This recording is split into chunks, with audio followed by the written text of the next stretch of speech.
नमस्कार, मी प्रतिभा पवार मुळे, इंजिनियर, जिल्हा परिषद यवतमाळ आणि सोशल करती। आज जागतिक महिला दिवस 8 मार्च या निमित्ताने सर्व महिला आणि माझ्या सर्व भगिनींना, ज्या पण खूप सुंदर क्षेत्रात काम करतात, सामाजिक कार्य सर्व करतात, त्यांना महिला दिनाच्या हार्दिक हार्दिक शुभेच्छा। आज माझ्या घरी वैशालीताई आणि मृणालीताई त्यांचं आम्हाला उमगलेल्या महिला असं यूट्यूब चॅनल आहे आणि त्या कर्तबगार ज्या पण महिला आहेत त्यांचे मुलाखत घेतात आणि खरंच ताई खूप छान काम करत आहे तुम्ही आणि इतका आनंद वाटतो की आज महिला दिवस म्हणजे तसं पाहतो म्हटलं तर प्रत्येक दिवस हा महिलाचा आहे, पण आज तुम्ही माझ्या घरी आला याचा मला फार अभिमान वाटत आहे स्वतःवर आणि खूप खूप धन्यवाद ताई। तरी माझ्या घरी वैशालीताई आणि मृणालीताई आल्याबद्दल मी त्यांचं खूप मनापासून धन्यवाद मानते। खूप खूप धन्यवाद ताई। आणि आपल्याला जागतिक महिला दिनाच्या हार्दिक हार्दिक शुभेच्छा। थँक्यू। जागतिक महिला दिनाच्या खूप खूप शुभेच्छा। थँक्यू।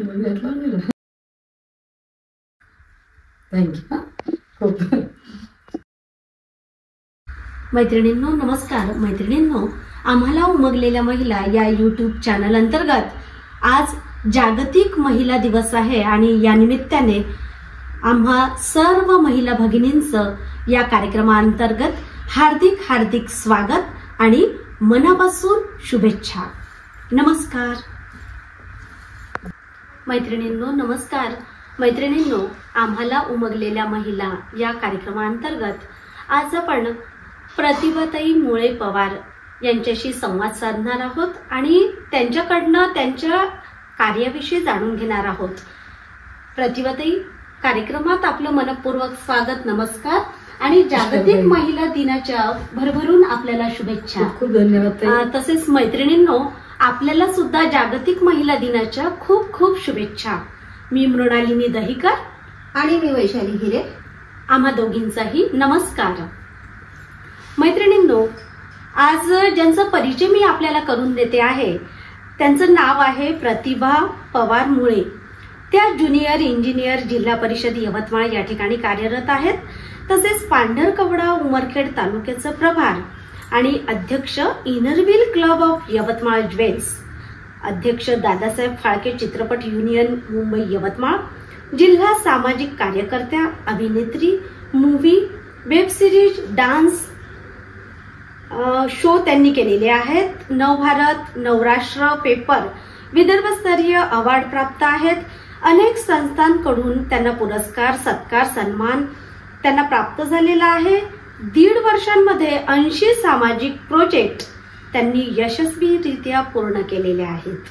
कोरोना काळामध्ये गोरगरिबांना अन्नधान्य, कपडे, खाऊ वाटप, शासकीय रुग्णालयामध्ये भोजनदान वाटप, तसेच आरोग्य शिबिर, कॅन्सर शिबिर, रक्तदान शिबिर, दंत शिबिर, सरकारी दवाखान्यात जाऊन नवजात शिशांना ड्रेसचे आणि मातांना खाऊ वाटप करून स्तनपान दिवस साजरा करणं, एज्युकेशनल कार्यक्रम, शाळेमध्ये शैक्षणिक साहित्य वाटपाचं काम, सॅनिटरी पॅड्सचं वाटप असो किंवा त्यावर मार्गदर्शन, मतिमंद शाळेत ब्लँकेट वाटप, दिवाळी फराळ वाटप, किशोरवयीन मुलींना मार्गदर्शन, पर्यावरण कार्यक्रम, एड्स मार्गदर्शन, महिलांसाठी वेगवेगळे कार्यक्रम, त्यांच्या कलागुणांना समोर आणणं, विदर्भस्तरीय फॅशन शो, महिलांसाठी खेळ, पैठणीचा कार्यक्रम, कर्तृत्ववान महिलांचा सत्कार, विविध क्षेत्रातील डॉक्टरांचं मार्गदर्शन आणि सत्कार, पूरग्रस्त आत्महत्याग्रस्त कुटुंबातील महिलांचा सत्कार, कृषी प्रदर्शनीत विणकाम करणाऱ्या 80 वर्षीय आजीचा सत्कार, असे विविध असे आरोग्य शिबिर असो, बालविवाह मुक्त यवतमाळ रॅली असू द्यात किंवा 200 विद्यार्थ्यांची पर्यावरण मुक्त तसेच मातीपासून गणपती बनवण्याची स्पर्धा असू द्या, थंडीत झोपणाऱ्या गोरगरिबांना ब्लँकेट चादरीचं वाटप यासारखे भरपूर असे सामाजिक उपक्रम ताईंनी राबवलेले आहेत। Mrs India pride of nation 2024चं मानकरी सुद्धा त्या आहेत। फॅशन शो मध्ये ज्युरी, ब्रँड अँबॅसेडर म्हणून सुद्धा सुपरमॉम शोज स्टॉपर म्हणून गोंदिया येथे अवॉर्ड, इन मेने पेझेंट म्हणून अस्तित्व अवॉर्ड आणि क्राउनिंग करून सत्कार त्यांचे झालेले आहेत। नुकताच दिल्ली येथे इंटरनॅशनल बेस्ट सोशल वर्कर 2023चा अवॉर्ड त्यांना प्राप्त झालेला आहे. कॅन्सर पेशंटचे त्यांच्या हातानं क्राउनिंग करण्यात आलेलं आहे. तसेच वुमन्स डेच्या निमित्तानं 10 मार्च रोजी फॅशन मॉडेल म्हणून आणि बेस्ट सामाजिक कार्यकर्त्या 2024 साठी दिल्ली येथे शासकीय आंतरराष्ट्रीय अवॉर्डसाठी त्यांचं सिलेक्शन झालेलं आहे. तर अशा ह्या सर्व गुणसंपन्न प्रतिभाताई पवार यांची आज आपण मुलाखत घेणार आहोत आणि त्यांच्याशी बातचीत करून त्यांच्याशी संवाद साधून आपण त्यांच्या कार्याविषयी जाणून घेणार आहोत. प्रतिभाताई, तर प्रतिभाताई, आपलं या आम्हाला उमगलेल्या महिला या युट्यूब चॅनलवर खूप खूप मनापासून स्वागत. धन्यवाद ताई. प्रतिभाताई, मला सुरुवातीला असं विचारावंसं वाटतो की तुमचा हा जो इतका मोठा प्रवास आहे आणि इतका सगळं सामाजिक उपक्रम तुम्ही राबवता आहात, पण या मागची जी जडणघडण तुमची झालेली आहे, तर ती सुरुवातीची जडणघडण कशी झाली याबाबत सांगा. सर्वप्रथम ताई, तुमच्या दोघींचं पण मी मनपूर्वक खूप खूप म्हणजे धन्यवाद मानते की आज तुम्ही माझ्या घरी 8 मार्चला म्हणजे जागतिक महिला दिनाच्या दिवशी आला आहेत. खरं तर पाहतो म्हटलं तर आज सर्व विश्व निर्माण करणारी ही स्त्री शक्ती आहे. आपण मानतो स्त्रीला महान, कारण तिला मानायलाच हवं, कारण तिने सर्व विश्व निर्माण केलं. आणि सर्वप्रथम मी सावित्रीबाई, क्रांतीज्योती सावित्रीबाईला नमन करते, कारण आज जर ती नसती ना ताई, तर मी तुमच्या दोघी समोर आज मुलाखत म्हणा किंवा आपण जे भेटलो त्यानिमित्तानं मी तुम्हाला भेटली नसती. आज तिच्यामुळे मी शिक्षित होऊ शकली आणि सर्व पूर्ण देश शिक्षित होऊ शकला, सर्व महिला शिक्षित होऊ शकला. त्याच्यामुळे आपल्याला एक आदराचं स्थान म्हणून 8 मार्च हा दिवस जागतिक महिला दिवस म्हणून आपण साजरा करतो. पण महिला दिवस हा हर रोज साजरा केला हवा आणि एका महिलेचं दुसऱ्या महिलेनं कौतुक सुद्धा करायला हवं, कारण ती जेव्हा एका क्षेत्रात चांगलं काम करते, तुम्ही दोघी असू द्या, मी असू द्या, आपल्या भगिनी, सर्व जगातल्या कोणीही भगिनी असू द्या, त्यांचं कार्य हे महानच असतं. त्याच्यामुळे मी सर्व महिला असू द्या, हाऊसवाईफ असली तरी चालेल, ती वर्किंग वुमन असली तरी चालेल, ती सामाजिक कार्यकर्ता असली तरी चालेल, ती पॉलिटिक्स क्षेत्रात असली तरी चालेल, सर्व विविध क्षेत्रामधील महिलांना मी सर्वप्रथम नमन करते आणि खूप खूप त्यांना अभिवादन करते, कारण त्यांचं काम कुठल्या क्षेत्रात कमी नाहीये. आज एक हाऊसवाईफ जरी तुम्ही बघितली तरी ती तिच्या क्षेत्रात कला संपूर्ण आहे. त्याच्यामुळे आपण सर्व महिलांसाठी एकदा आपण आपल्या टाळ्या झाल्याच हव्या ना, जोरदार टाळ्या झाल्या. तर ताई, आज तुम्ही माझ्या घरी आला आहात आणि माझा इतका सुंदर परिचय तर मलाही माहित नव्हता. ऍक्च्युली तुम्ही माझी एवढी माहिती गोळा केली माझ्या कार्याबद्दल, हे तर मला पण माहिती नव्हतं. त्याबद्दल तर खूप खूप धन्यवाद करते तुमचे. पण ताई, कसं आहे की जेव्हा एखादी स्त्री कुठलं काम करते तर तिच्या जे रस्ता असतो ना तिचा जायचा, म्हणजे ती मनात ठरवते की आपल्याला हे करायचं आहे. कुठली पण जर महिला असेल तर तिच्यात थोडी जिद्द हवी, थोडी कुठल्या तरी कामाची चिकाटी हवी आणि एक सातत्यपूर्ण जीवन हवं की मला हे करायचं आहे.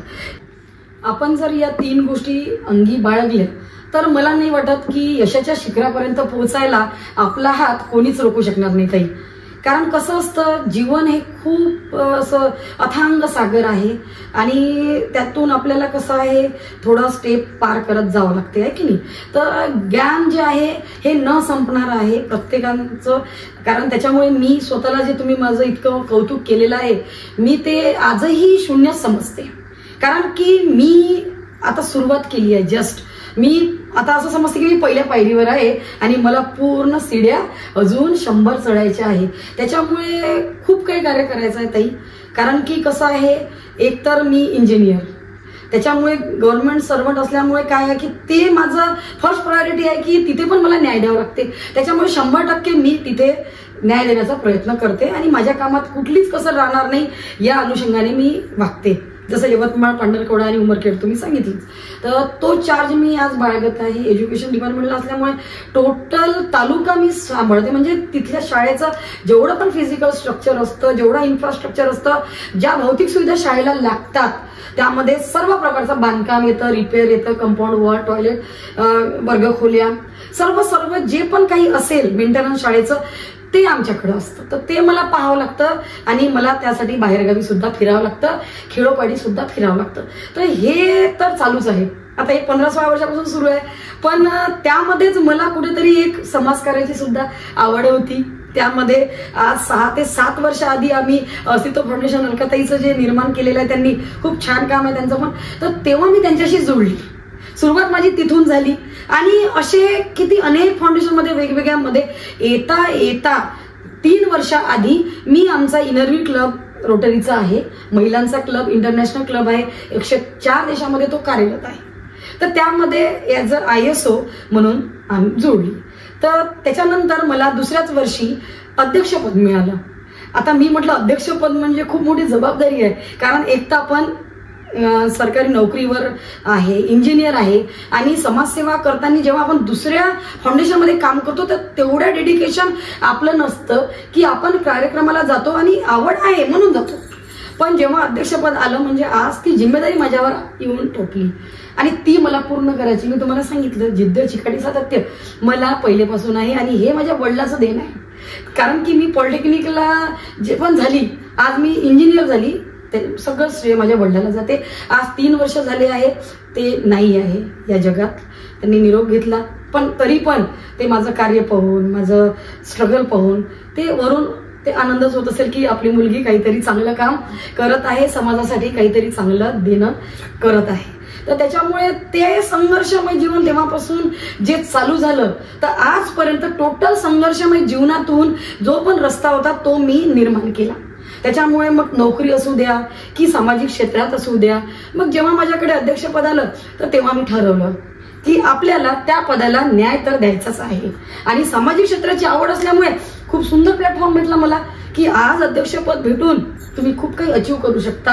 आणि इंटरनॅशनल क्लब होता तो, त्यामध्ये तुम्हाला प्रत्येक कामाचा प्रोग्रेस समोर आम्हाला हेड ऑफिसला सुद्धा सादर करावा लागतो. तर झाली आमची सुरुवात. पहिलाच 1 जुलै असतो आमचा, तर तेव्हाच पहिलाच प्रोग्राम आमचा डॉक्टर्स डे.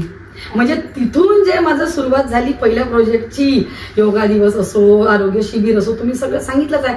तर रक्तदान शिबिर असो, पूरग्रस्तांना मदत असो, करोना काळात किटा वाटप असो, धान्याच्या गोरगरिबांना मदत असो, जसं हँडिकॅप साठी केलं, भरपूर प्रोजेक्ट कॅन्सर साठी सुद्धा आम्ही केलेले आहे, किशोरवयीन मुलींसाठी केले. हे इतके म्हणजे सारे प्रोजेक्ट एक एक होत गेले की मी थांबलीच नाही काही. म्हणजे 8 दिवसात माझे 1 किंवा 2 प्रोजेक्ट लागायला हवे इतकी जिद्द पेटली ना. माझं साईटवर माझा जॉब करून जे शनिवार रविवार आम्हाला सुट्टी असतं, तर शनिवार रविवार झोपायचं नाही, कुठलंच नाही करायचं तर सामाजिक कामच करायचं. आणि ते माझ्या डोक्यात फिट होऊन गेलं की आपल्याला हा प्रोजेक्ट या तारखेला राबवायचा. त्याच्यात माझी टोटल टीम सुद्धा त्यांनी मला टोटल सहकार्य केलं. माझी टीम आणि आम्ही प्रत्येक प्रोजेक्टचं प्लॅनिंग केलं की आपल्याला आज इथे जायचं आहे आणि हे प्रोजेक्ट आपल्याला सामाजिक करायचं आहे. तर असं माझं प्लॅनिंग डोक्यात येत चालू राहायचं. कुठल्या आपल्या आरोग्य शिबिर असो, काही मग संयुक्त विद्यमाने बऱ्याच ठिकाणी आपण करायला चान्स भेटला, तो सुद्धा आम्ही सोडलेला नाहीये.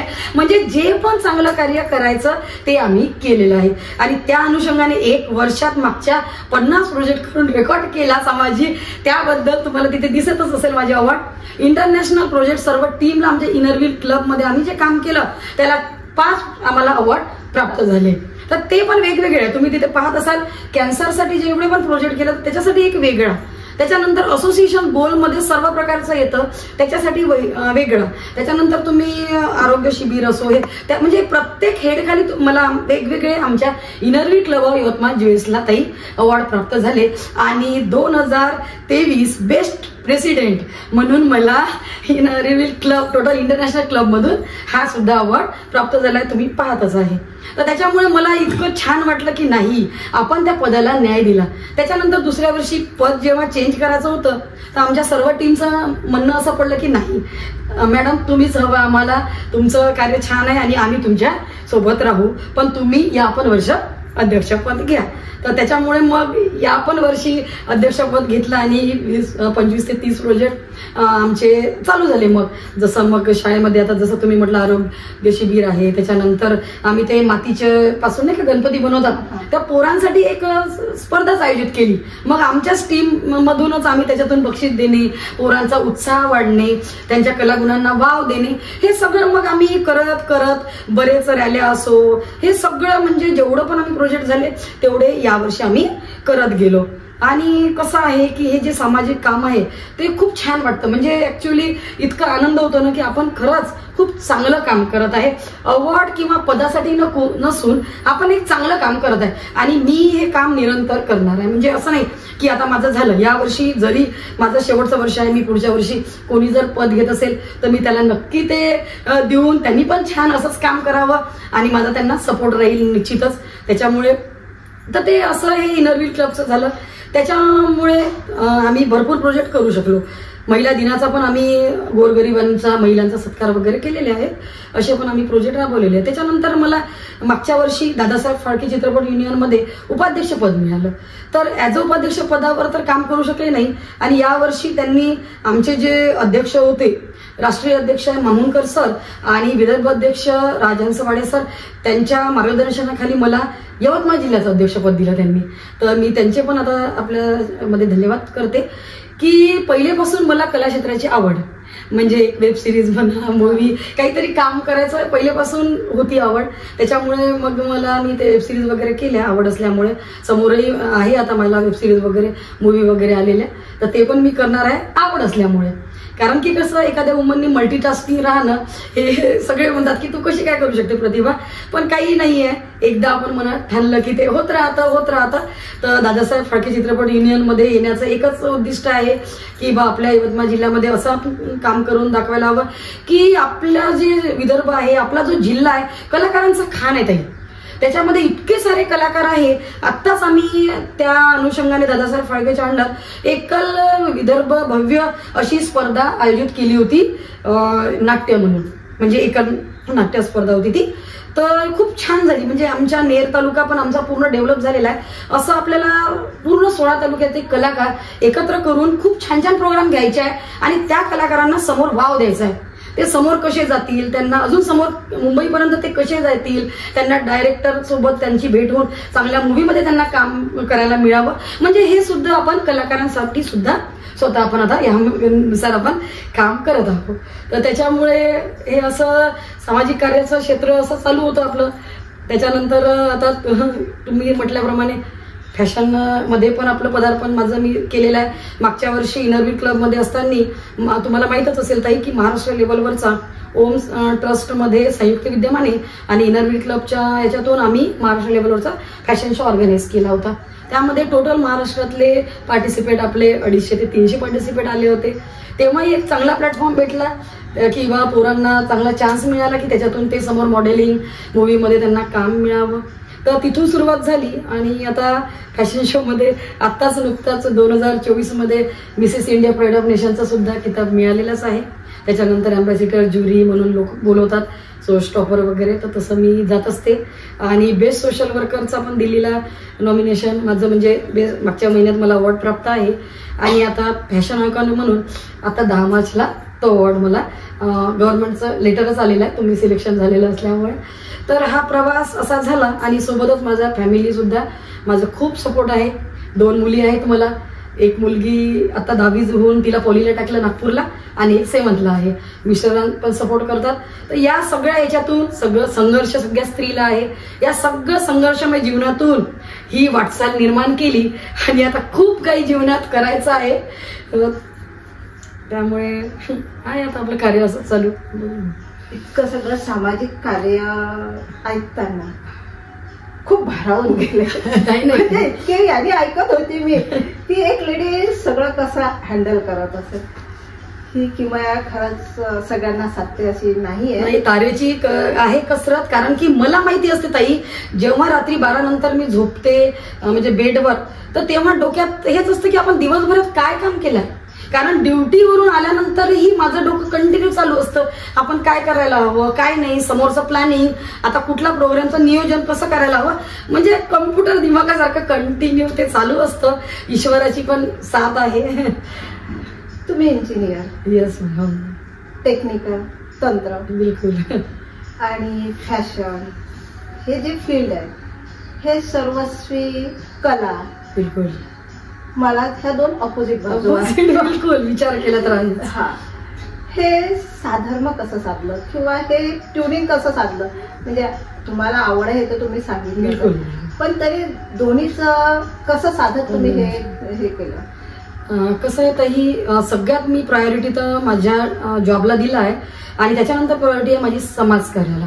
म्हणजे ऍक्च्युली ते समाज कार्य जे आहे ते निरंतर म्हणजे माझं श्वासापर्यंत चालूच राहणार आहे, मी थांबणार नाही आहे. पण ही कसं असतं ना, जे आपलं प्रोफेशनल आहे त्याला तर आपण देतो, पण मला असं प्रत्येक महिलांना पण वाटते की तुमच्यात जर कुठली कला असेल तर तिलाही समोर आणावं, तिलाही न्याय मिळायला हवा. आता माझ्यात जर ऍक्टिंग असेल, आता जसं डान्स शो सुद्धा मी स्टेज केलेले आहे, त्यामध्ये पण मला जेव्हा मी IAS होते त्यामध्ये 35 जिल्ह्यातून मला फर्स्ट मिळाला होता. तर ते पण आहे डान्सचा शो. मी काही कुठलं त्याच्यासाठी प्रशिक्षण घेतलेलं नाही, ही लहानपणापासून आवड होती. मग स्टेज भेटले, करून टाकलं. आणि कसं आहे, आपल्याला जर चान्स मिळाला, आपल्या जो कला आहे आतमध्ये म्हणजे कुठेतरी प्रतिभा शैली म्हणा तुम्ही, की जी इंजिनियर आहे आणि एक समाजकार्यात ती काम कार्यरत आहे, पण तिला कुठेतरी एखादा डान्स परफॉर्मन्स करायचा पण चान्स भेटून जातो, तर तिने मला निवडा सोडायला हवा, नाही का ताई? नका. तर त्याच्यामुळे तो सुद्धा झाला. त्याच्यानंतर कलेच्या बाबतीत म्हणा तर असंच एकदा दिवाळीचा पिरियड होता, वेबसिरीजसाठी फोन आला की मॅडम छोटासाच रोल आहे, कराल का? म्हटलं का नाही सर, बिलकुल, कारण की मला तर आवडच आहे. म्हणजे कसं आहे ना, मग मी तो दिवस काढते म्हणजे स्वतःसाठी. मग ते दिवस आपण जो शनिवार रविवार सुट्टीचा मी तुम्हाला सांगते, त्याच्यातून मग त्याच्यासाठी थोडासा वेळ देऊन ते पण आपलं एक खुशी म्हणा की आपल्याला जे समाधान मिळेल की मी हे पण केलंय, म्हणजे मला जे आवड आहे मी केलंय आणि त्याचं समाधान आपल्याला मिळतं, तर ते सुद्धा मग मी करून टाकलं की ऍक्टिंग क्षेत्रात पण आपण मागे नाही ना, मग ते पण आपण करायला हवा. आता पण मूवीसाठी मी शूट करायला जाऊ शकत नाहीये कारण मला वेळ अभावी, पण तरी मी करणार, जसं मला वेळ मिळणार तसं करणार. एक शॉर्ट फिल्म सुद्धा हातात आहे, ते पण मी करणार, पण वेळेनुसार.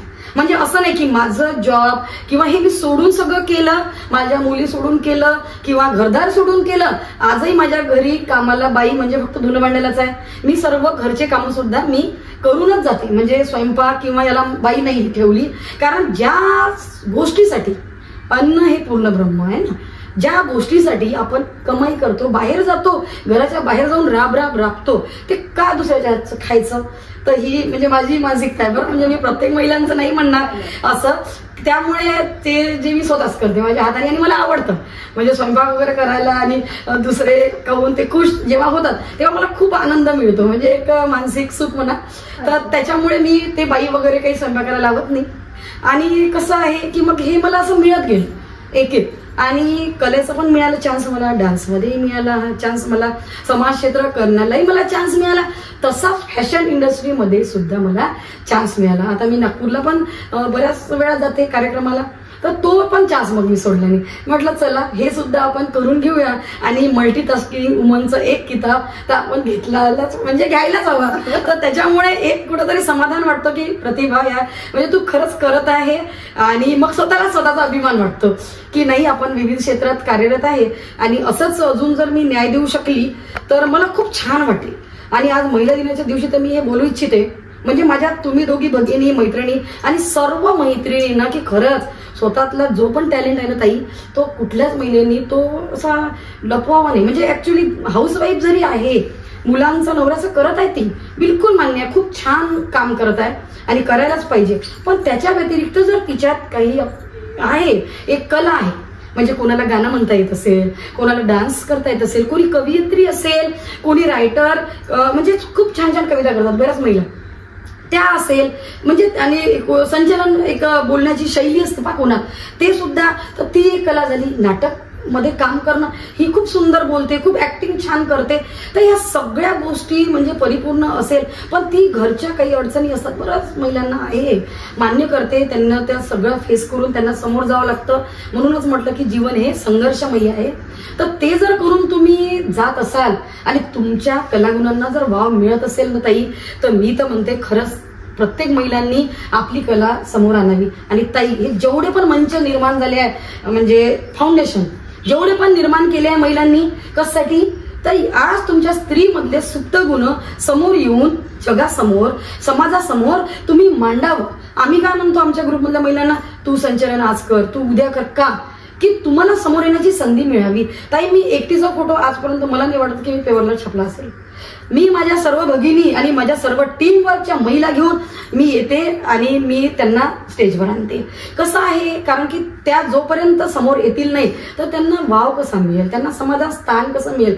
घरचे काम करूनही जर तुम्ही काही करू शकाल तर तशा भगिनींना माझं आव्हान आहे की खरंच महिलांनो, तुम्ही खरंच समोर या आणि तुमच्या कलागुणांना समोर आणा. आणि खरंच आज जशी म्हणजे मुलाखत घ्यायला दोन्ही ताई माझ्या घरी आल्या आहे, तसं तुमच्या पण घरी त्यात नक्कीच येतील लवकरच. कारण इतकं छान काम करताय ना दोघी ताई की आज महिलांना त्यांच्या जे त्यांनी काम केलेलं आहे त्यांना समोर पण आणत आहे. म्हणजे ऍक्च्युली कसं आहे, काम करत जातो आपण, काम करत जातो, असं कधी पाहत नाही की माझं काम समोरच आलं पाहिजे, त्याला न्यायच मिळाला पाहिजे.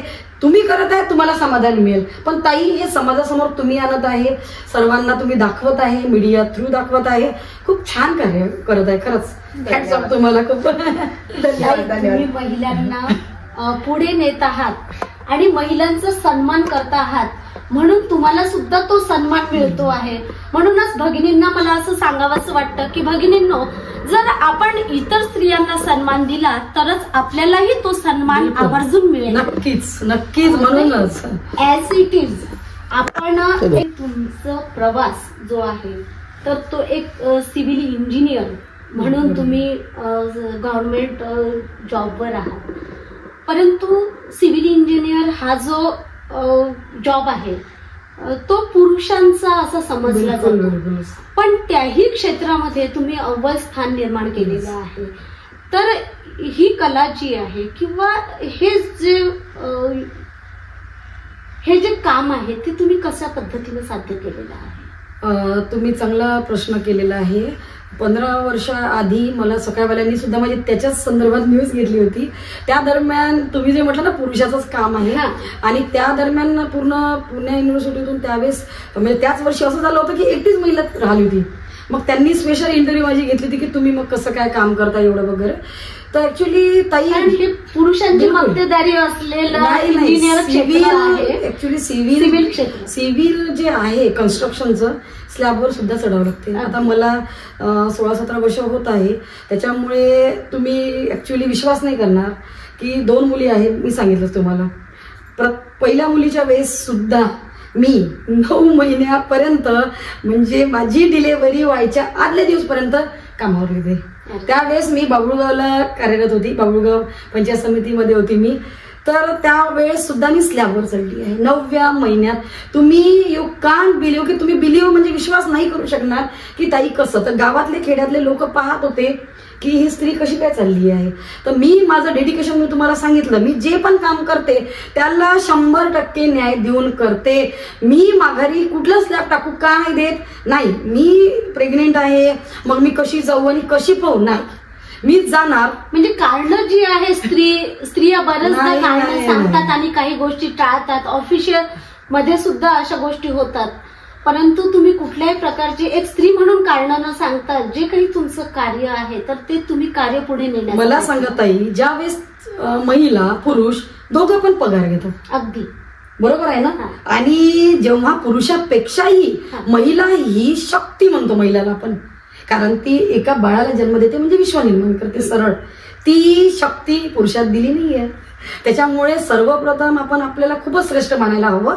तर त्याच्यामुळे एक स्त्री काहीच करू शकत नाही हे तर तिथंच संपलं. कारण जेव्हा ती विश्व निर्माण करू शकते तेव्हा ती कुठल्याही क्षेत्रात अव्वल नंबरवर असलीच पाहिजे आणि ती करणारच.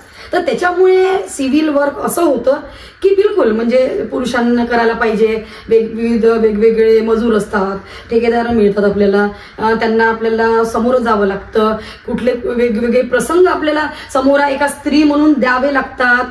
तर ते सगळं मी इतक्या वर्षापासून ताई फेस केलं. पण मी माझ्या कामात हेगे नाही केली.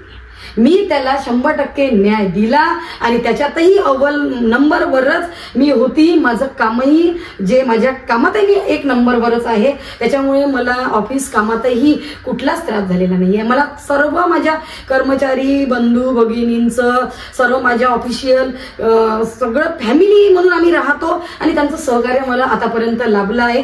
आणि मी तर असं म्हणते की सरकारने फक्त 30% आरक्षण का दिलं.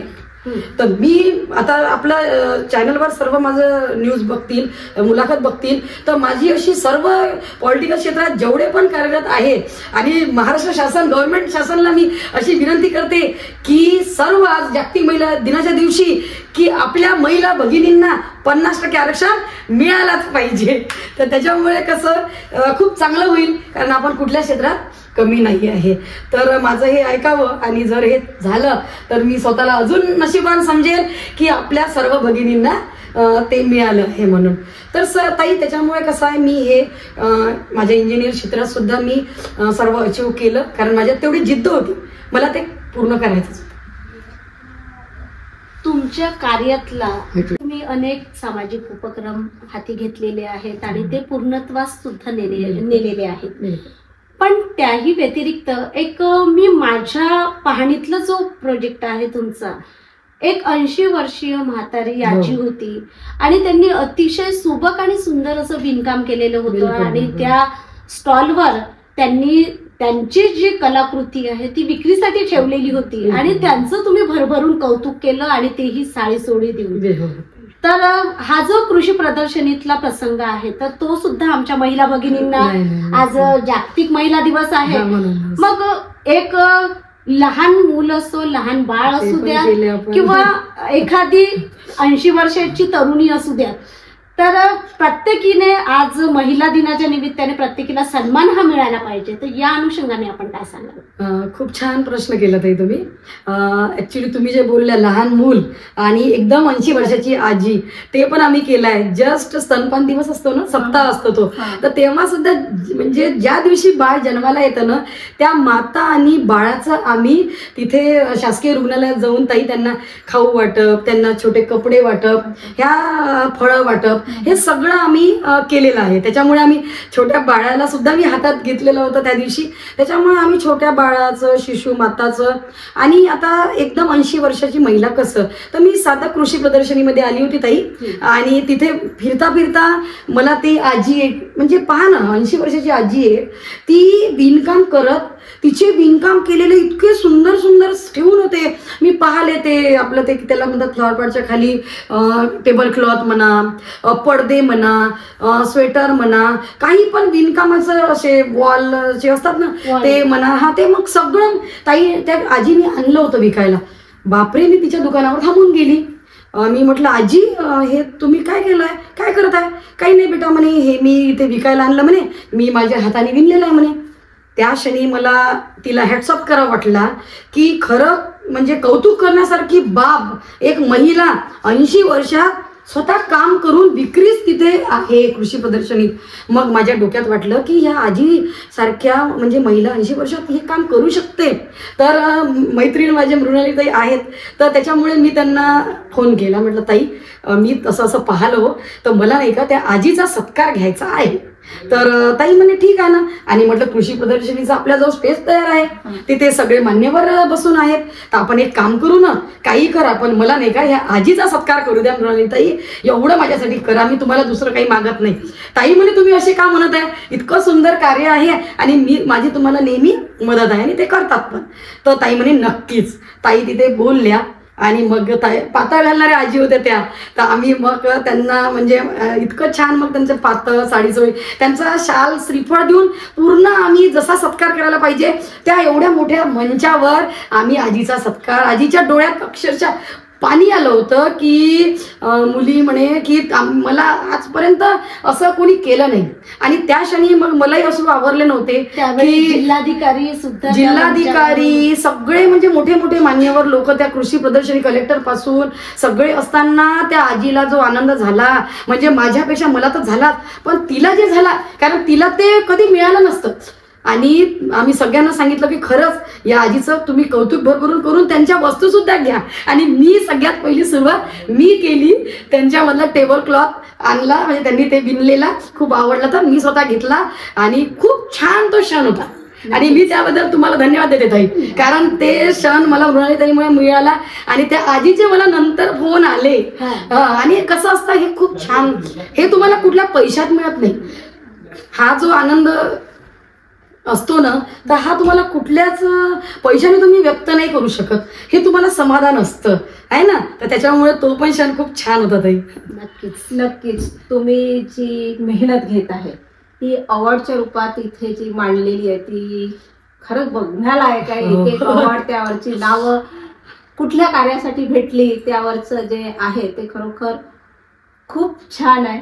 तर ही याबद्दल काय सांगा? ताई पहा, आता पद, अवॉर्ड ह्या सगळ्या गोष्टी मी याला म्हणजे निशुल्क म्हणते किंवा कसं आहे, मी त्याला जास्त भाव म्हणजे देणार नाही याच्यासाठी की आपण आता हे अवॉर्ड तर माझं कार्याचं पोचपावती म्हणायला काही हरकत नाहीये. पण कसं असतं ना, फक्त अवॉर्ड घ्यायला मी महत्त्व देणार नाहीये. कारण की तुम्ही काम केल्यानंतर त्याचं तुम्ही पुरस्कार घेता त्याला महत्त्व आहे. आणि ते जे तुमचं समाधान असतं की नाही मी काम केलं आणि ते मला पुरस्कार भेटला, तर ते समाधान जे आहे ते खूप वेगळं असतं आहे की नाही. तर त्यामुळे हे सर्व अवॉर्ड वगैरे जे मिळाले आहे तर ते आता पोचपावती म्हणायला काही हरकत नाहीये आपली.